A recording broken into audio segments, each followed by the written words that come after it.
Bon, je pense qu'on a tous vu passer ces momies extraterrestres qui sont en réalité l'œuvre d'un faussaire confectionné avec des restes d'humains et d'animaux. Avec tous les détournements assez drôles qu'il y a eu. Le truc, c'est que l'ufologie, c'est un domaine passionnant, mais les gens ont peur d'en discuter, par peur justement d'être immédiatement étiquetés illuminés, parce que, mais comme pour tous les sujets, il y a aussi des gens extrêmes dans leur application, et il faut dire que ce genre de fiasco n'aide pas à éviter les moqueries, surtout sur une thématique aussi controversée que l'ufologie, qui englobe aussi bien les phénomènes aérospatiaux non identifiés, qui peuvent être tout ou n'importe quoi, qui ne sont pas forcément inexplicables, que la présence d'objets volants non identifiés d'origine extraterrestre, qui jusqu'à preuve du contraire n'est pas prouvé. Mais il se trouve que sur cette chaîne, on aime se raconter des histoires extraordinaires pour essayer de les comprendre. Et aujourd'hui, je vous ai déniché un sujet on ne peut plus sérieux, documenté par des militaires et des rapports top secrets déclassifiés, avec une affaire qui aurait eu toute sa place dans la série X-Files, un sujet relativement inédit en France puisque ce cas nous vient du Brésil, avec aucune couverture médiatique française, en tout cas à ma connaissance. Bonjour, je suis Sylar et sur cette chaîne, j'aime vous raconter des histoires extraordinaires souvent liées à la pop culture. J'aime de temps en temps rappeler que j'ai une approche fortéenne des choses, de Charles Fort, une approche sceptique mais avant tout curieuse, qui consiste à s'intéresser aux faits étranges à partir des documents existants. Et des documents, on en a pour cette vidéo, alors installez-vous confortablement, on y va. Pour avoir accès aux documents, je me suis inscrit sur le site des Archives nationales brésiliennes et ça m'a pris un peu de temps pour retrouver le document original, mais le voici. Le dossier complet sur l'affaire contient 28 pages, avec le rapport des événements de la page 1 à 3, puis les témoignages jusqu'à la fin. J'ai tout passé en revue pour pouvoir vous raconter tout ça à ma façon, sur la base uniquement des informations rapportées dans ce dossier. J'ai juste simplifié les grades et abréviations militaires qui étaient parfois un peu difficiles à comprendre et qui rendaient le tout fastidieux. Mais vous vous demandez peut-être de quoi parle ce dossier. Eh bien c'est l'un des cas les plus intéressants de l'ufologie brésilienne à mon sens, notamment pour son nombre de témoins. On est le 20 juin 1978 lorsque l'armée de l'air brésilienne rapporte avoir vu un objet volant non identifié, mais pas seulement. Ce soir-là, c'est la panique totale. Certains militaires témoignent que des portes s'ouvrent toutes seules, des lumières s'allument sans raison, des pierres leur sont même lancées dessus par une force invisible, et ça va jusqu'au point où certains ouvrent le feu en utilisant leur arme en direction de forces lumineuses qui les assaillent sans succès. Ensuite, le commandant du détachement, le lieutenant Vieira, demande à tous les militaires de rédiger individuellement leurs témoignages sur ce qu'ils ont vu, et ces documents sont longtemps restés classifiés avant d'enfin être déclassifiés par les autorités brésiliennes. Cela paraît complètement incroyable et c'est justement pour ça que je souhaitais vous parler de ce cas que je trouve exceptionnel. L'incident a eu lieu au détachement de contrôle de l'espace aérien de Gama au Brésil. On commence avec le rapport qui ouvre le dossier. Il est daté du lendemain de l'incident, le 21 juin 1978, adressé d'un commandant, José Bernardo Vieira, à un autre. Voici ce que rapporte Vieira. Service public fédéral, centre intégré de défense aérienne et de contrôle du trafic aérien, direction de la protection et du contrôle de l'air, DPV-DT 61. Brasilia, DF. 21 juin 1978. Objet, rapport d'événement. Le 20 juin 1978, vers 22h30, il reçoit un appel téléphonique de l'officier de jour du Centre de défense et contrôle aérien. L'officier l'informe que des événements étranges sont en train de se produire. L'officier lui explique que le commandant de la garde, un certain Lopez, l'a contacté pour lui signaler qu'un objet lumineux était en train de survoler les lieux, en provoquant une panique parmi tous ceux qui s'y trouvaient. Le lieutenant Vieira comprend qu'il y a donc une urgence. Il demande directement à l'officier de sécurité du détachement, Paolo, de prendre des mesures pour que la situation soit maîtrisée le plus rapidement possible, parce qu'à ce moment, il pense à une alerte intrusion et il faut donc rapidement comprendre ce qu'il se passe et surtout identifier la nature de l'intrusion. Vieira contacte donc le commandant de la garde, Lopez, l'homme qui a prévenu l'officier. Lopez confirme que ces événements sont réellement en train de se produire. Vieira comprend qu'il y a une urgence à traiter. Il appelle donc un officiel, Moraes, pour l'inviter à l'accompagner sur les lieux afin de vérifier de leurs propres yeux ce qu'il se passe, étant donné que les conditions de visibilité sont parfaites à l'extérieur. Vieira arrive au détachement vers 23h.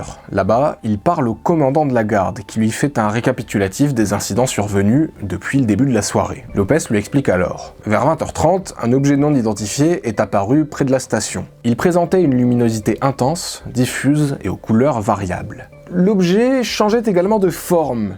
Les formes étaient dessinées par sa luminosité qui devenait intense même quand l'objet restait immobile. Ceux qui l'ont observé décrivent une vitesse de déplacement impressionnante et une capacité à changer de direction avec une rare facilité. Chaque mouvement effectué par l'objet volant en question se faisait sans le moindre bruit. Avec ces informations, et accompagné des officiels Moraes et Paulo ainsi que de Lopes, le lieutenant Vieira se dirige vers le lieu de l'incident. Il vient d'entendre des témoignages vraiment bizarres. Il cherche donc immédiatement à les confirmer, et une fois sur place, ces informations sont également confirmées par d'autres personnes. Il confirme les événements survenus et ajoute surtout d'autres faits. Des faits qui apparaissent dans leurs rapports et témoignages respectifs. Des faits qu'on va détailler ensemble juste après et qui donneront à cet incident une espèce d'atmosphère encore plus inexplicable et étrange, mais on va y revenir. Déjà là, on voit qu'à chaque fois, Vieira est prudent, et depuis le premier coup de fil, il cherche à vérifier si les témoignages concordent, surtout après avoir entendu le rapport des événements de la soirée. Il comprend que quelque chose de grave se joue potentiellement, et il est prudent parce que, en tant que lieutenant et commandant de l'endroit, s'il juge l'incident réel et alarmant, il doit en informer son supérieur, le chef du Sindacta, le centre intégré de défense aérienne et du contrôle du trafic aérien, le colonel Socrates. Ça paraît très sérieux comme ça, et ça l'est, parce que tout est extrêmement hiérarchique, et en cas de bourde, de bavure, il peut y laisser sa place. Et justement, vers 23h50, Vieira décide de contacter le colonel Socrates pour l'informer de tout ce qui est en train de se passer. Le colonel lui demande alors de noter absolument tout, les observations ainsi que les témoignages recueillis pendant l'événement, afin justement d'en faire une évaluation.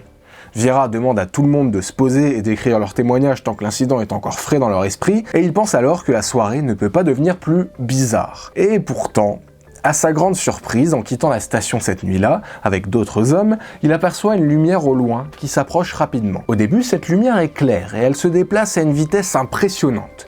Mais à mesure qu'elle se rapproche, elle devient de plus en plus diffuse, apparaissant comme une lumière blanche. Ce qui est intéressant également, c'est que pendant le déplacement, la forme est colorée. Sa couleur varie d'ailleurs du bleu jusqu'à l'émeraude. Et là, il le constate. Ils n'entendent aucun bruit pendant le déplacement de l'objet. L'objet volant continue à se diriger vers le nord, puis il s'arrête près de l'antenne de la station pendant plusieurs minutes. Peu après, l'objet change de direction vers une autre antenne et elle reste là un certain temps avant de disparaître complètement. Vieira a tenté d'identifier cette forme, sans résultat parce que, en dehors de sa forte luminosité, le déplacement impressionnant de l'objet a également rendu la tâche difficile. Voici les conclusions de Vieira après avoir analysé l'ensemble du phénomène. Selon lui, il ne s'agissait pas d'un aéronef. Il était absolument impossible d'identifier précisément cet objet volant. Il n'y avait aucune animosité de la part de cet objet volant, si tant est qu'il ait été doté d'une intelligence. Il n'y avait absolument aucune chance qu'il s'agisse d'une illusion d'optique. Ils ont vu un objet changeant de forme, qui ressemblait à un moment à une espèce de boule de lumière silencieuse, capable de changer d'intensité lumineuse et de couleur, et à la vitesse de déplacement variable et impressionnante, qui ne ressemble selon eux à rien de connu. L'objet a été observé par les militaires sur place et le détachement venu en renfort. Pour conclure, Vieira joint les rapports de toutes les personnes impliquées dans l'événement. Chaque personne, pour sa part, donne sa version sur l'affaire en question. Alors, je ne sais pas pour vous, mais là, la description de l'objet volant vu pourrait faire penser à de la foudre en boule. Voilà, on pourrait se dire que ça pourrait être ça. Le problème, selon moi, ce sont les autres témoignages survenus et qui invalident, selon moi, cette maigre extrapolation de ma part. Alors, c'est un rapport officiel, donc la forme est assez clinique, précise et austère, mais justement c'est bien parce que ça se focalise donc sur les informations importantes à chaque fois. Et déjà, grâce à lui, on sait qu'il y a eu l'observation d'un objet lumineux aux caractéristiques exceptionnelles, qui ne ressemble à rien de connu, et cette observation est à la fois confirmée par lui et les autres témoins, tous militaires et avec une responsabilité engagée dans leur témoignage. Mais bon, disons que ça titille notre curiosité, on a envie d'en savoir un peu plus, et ça tombe bien parce que sur les dizaines de témoignages détaillés, je vous ai sélectionné, selon moi, les plus immersifs, qui nous en apprennent encore plus sur l'incident, notamment cette fameuse attaque que rapporte un témoin. Sur chaque témoignage, on retrouve la mention « confidentiel ». Il n'y a rien de caviardé. Malheureusement, le scan de mauvaise qualité de certains documents rend des parties de certaines pages impossibles à lire ou bien à traduire, mais dans la grande majorité, ces pages nous fournissent quand même des témoignages de première main aux récits véritablement exceptionnels et aux informations primordiales sur l'événement survenu. Surtout, elles sont, dans leur grande majorité, compréhensibles et lisibles.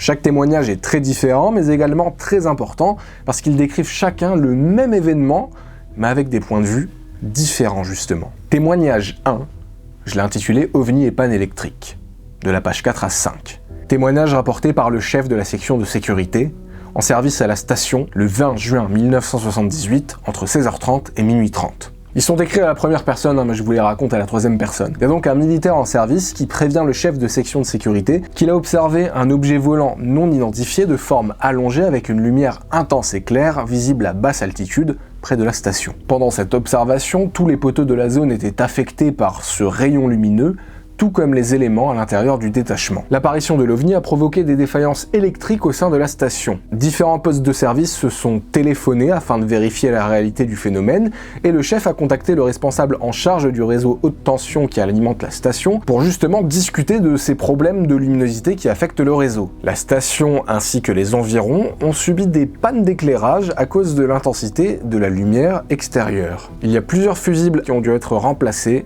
afin de les remettre à la normale. Et ces problèmes électriques liés justement à l'apparition de l'OVNI font que le chef décide d'aller voir personnellement ce qu'il se passe pour mieux évaluer la situation. Avec d'autres officiers, il observe l'objet lumineux à l'horizon qui se déplace à une vitesse inhabituelle pour un engin aérien. L'objet ressemble selon lui à une étoile brillante, visible de tous côtés, et ce même objet change également de couleur. Certaines sources tentent de contacter la tour de contrôle pour vérifier si un aéronef aurait pu décoller à cette heure-là. Le document finit par le chef qui décide de mettre tout le monde en position d'alerte pour justement prendre une décision appropriée, et le chef de section de la sécurité signe donc son témoignage.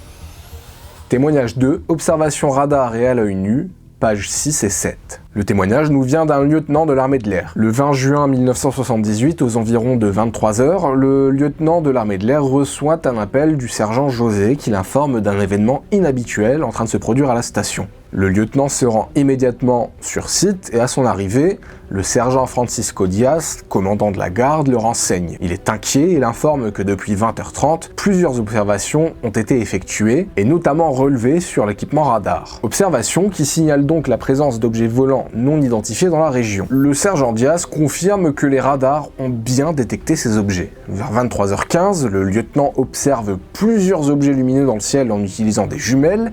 Il remarque que certains de ces objets sont visibles à l'œil nu.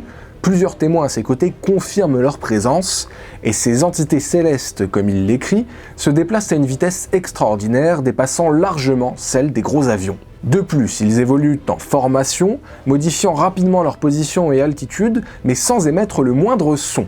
Lorsque le lieutenant tente de les photographier avec un téléobjectif, ils disparaissent. Il note également que le mouvement des objets est erratique, avec une émission lumineuse si intense qu'elle rendait la mise au point pour la photo très complexe. Surtout, lorsqu'ils s'éloignent, ils partent à toute vitesse. Témoignage 3. Anomalie lumineuse et tir. Le témoin est informé par le vigile Souza qu'un objet lumineux non identifié vient d'être aperçu à la station. À son arrivée à la station, justement, après avoir fermé la porte de la clôture, il remarque, environ 20 minutes plus tard, que la lumière du portail est allumée, alors qu'il l'avait éteinte juste avant, en arrivant. C'est bizarre, mais encore plus étrange, il remarque que la lumière de la cour de la station est également allumée, sans raison. L'ambiance commence à doucement ressembler à un film d'horreur. Là, avec le vigile Souza, il remarque des lumières sur la clôture, puis la lumière de la station s'éteint brusquement et un objet lumineux s'éloigne à une vitesse remarquable. De retour à son poste initial, le témoin identifie cet objet lumineux. Il est en train de flotter juste à côté et en dessous de l'antenne de 138 mètres de la station. Imaginez, il est là, debout, et remarque cette chose inconnue. Le témoin décide de s'en approcher, mais l'objet se déplace jusqu'à disparaître de sa vue. Le sergent Pedro et le vigile Souza, présents sur les lieux, confirme bien avoir observé le même phénomène. Le témoin, en état de choc, contacte le lieutenant Paolo qui lui donne l'autorisation d'utiliser son fusil mitrailleur. Le témoin, qui pense faire face à une menace, ouvre donc le feu en direction de l'objet volant non identifié, mais ne reçoit pas de réponse. Il décide donc de monter sur le toit de la caserne avec le vigile Souza, et là, il aperçoit une ombre qui bouge au niveau des arbres à l'ouest du terrain. En suivant cette direction, le caporal Pereira ouvre le feu, toujours sans essuyer de riposte. Les descriptions sont toujours pareilles, il y avait beaucoup de lumière qui rendait sa forme difficile à déterminer. Plus tard, à 23h20, un soldat envoyé par le sergent et le témoin signale avoir vu un autre objet plus grand près d'un hangar. Cet objet volant avait de nombreuses lumières qui clignotaient très rapidement, changeant de couleur, et cette fois-ci produisant un bruit très fort. Peu après, l'objet est revenu en passant au-dessus du hangar à basse altitude, illuminant tout sur son passage. Tout est devenu donc très lumineux, y compris le sol, et le témoin a donné ordre à un soldat de faire feu sur l'objet qui a fini par disparaître. Témoignage 4. D'autres personnes. Dans le témoignage du commandant de la garde Lopez, il détaille l'opération de recherche lancée après 20h30 suite à l'apparition de l'OVNI près du réservoir de la station. Le point intéressant de son témoignage est qu'il précise qu'un halo autour de l'OVNI au moment de l'observation lui suggère la présence de personnes non identifiées qu'ils ont essayé d'interpeller sans succès. Et après inspection, ils n'ont révélé aucun signe de ces individus ou d'une présence étrangère sur le site. Mais selon lui, il est possible qu'il y ait eu des humanoïdes sur place. Témoignage 5. Attaqué par une force inconnue. Ce témoignage, c'est sûrement mon témoignage préféré, lorsque le caporal Pereira participe à une patrouille sur site de 21 à 23h30. Là, il découvre à un moment un endroit où sont posées des pierres. Soudain, l'une d'elles est lancée près de lui par une force inconnue. Quelque chose vient de lancer une pierre juste à côté de lui. Pereira, sur les nerfs, tire alors un coup de feu et immédiatement après, il entend du bruit. Lorsqu'il se déplace en direction du bruit, il tombe nez à nez avec un objet volant non identifié qui se déplace d'un côté à l'autre du site à une hauteur d'environ 15 mètres. L'objet a les mêmes caractéristiques que dans les témoignages précédents et il est observé au même moment et en même temps par d'autres personnes dans les témoignages que vous venez d'entendre. Et les autres témoignages décrivent tous les mêmes observations et les mêmes caractéristiques. Le rapport de Vieira est donc général et factuel, mais les témoignages se révèlent encore plus bizarres, parce que certains ont fait l'expérience, seuls, de phénomènes encore plus étranges. Mais pour la majorité des phénomènes, les témoignages sont concordants et d'autres éléments, tels que la détection radar, confirment l'événement. Il s'agit d'un cas officiel et militaire d'objets volants non identifiés dont les données radar n'ont pas été rendues publiques. Bien que l'incident soit avéré, son origine reste indéterminée. Attention, et c'est là qu'il y a très souvent un amalgame qui décrédibilise beaucoup l'ufologie, cela ne signifie pas nécessairement qu'il soit inexplicable ou bien d'origine extraterrestre. Mais la particularité de ce rapport est qu'il s'agit d'un compte-rendu provenant d'une organisation militaire, les documents proviennent d'une source officielle, ce qui leur confère une certaine crédibilité. C'est, selon moi, ce que devrait toujours être l'ufologie pour être prise au sérieux. Un incident est rapporté, l'objectif est de réussir à identifier sa nature exacte. Parfois, cela demeure impossible parce que les données sont insuffisantes, l'événement se produit et sa nature n'est pas déterminée durant le laps de temps ou bien a posteriori après analyse, mais en tout cas, le cas existe. Ça ne veut bien sûr pas dire que l'explication est inexplicable, mais elle peut rester inexpliquée. Quant à l'explication définitive, justement, eh bien, on rentrerait dans la pure spéculation. Espionnage, phénomène aérospatial ou atmosphérique non identifié, contact avec une entité intelligente exogène pour les explications les plus sensationnalistes, on a envie d'extrapoler à partir de ces données bizarres et de remplir les vides laissés par ce rapport. Bien sûr, on peut objecter qu'en fin de compte, ce ne sont que des témoignages et qu'on n'a aucune autre preuve. On sait qu'il y a eu des interceptions radar et des photos ratées apparemment, mais on n'a accès à aucune de ces données. Il n'y a donc pas de preuves permettant une analyse approfondie. Soyons prudents, mais c'est pour ça que je vous parlais de mon approche fortéenne en début de vidéo. Il y a bien eu un incident cette nuit-là.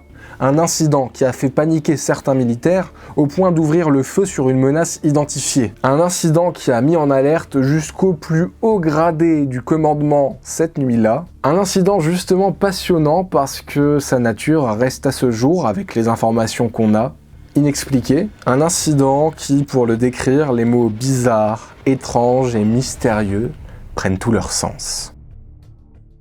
Si vous avez apprécié cette vidéo, n'oubliez pas de commenter, de liker, ça permet d'aider à visibiliser le contenu sur cette chaîne. D'ailleurs, si vous la découvrez ou bien si vous aimez ce contenu, sachez qu'il y a une vidéo qui sort toutes les semaines et déjà beaucoup d'autres de disponibles que vous pouvez rattraper sur ces thématiques. Je vous remercie de m'avoir regardé jusqu'au bout, je vous remercie pour votre soutien de longue date, que vous soyez abonné, membre ou bien spectateur, et je vous donne rendez-vous à la prochaine vidéo. Au revoir.